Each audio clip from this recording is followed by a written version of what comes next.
আমার এক মহব্বতের ছেলে ফেনীবাড়ি, ও আমার মাদ্রাসায় স্কুলের ছেলে 3 দিনের কোর্স করছিল।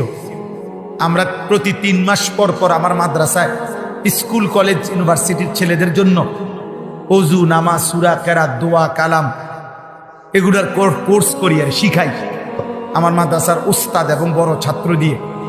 এই মাসেও হয়েছে, আগস্ট মাসেও হয়েছে। একবার প্রায় 350 ছেলে আসছে, আরেকবার প্রায় 150 ছেলে করছে।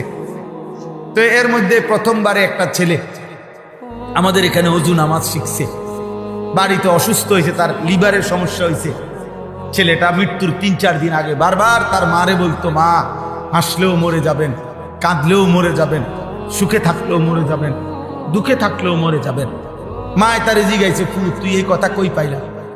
পরে আমার নাম বলছে, হুজুরে এটা বারবার কয়, সুখে থাকলেও মরে যাবা, দুঃখে থাকলেও মরে যাবা, হাসলেও মরে যাবা, কাঁদলেও মরে যাবা। এই 3 দিন পরে ছেলেটা মারা গেছে।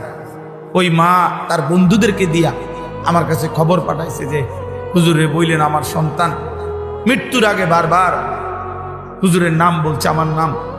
আমি পরে কয়দিন আগে গিয়া ওর আলাদা গিয়া আমি তার কবর জিয়ারত করে আসছি। নিজে মাহফিলে যাওয়ার আগে দুপুরবেলা গিয়া আগে তার কবর জিয়ারত করছি, এরপরে আমি মাহফিলে গেছি।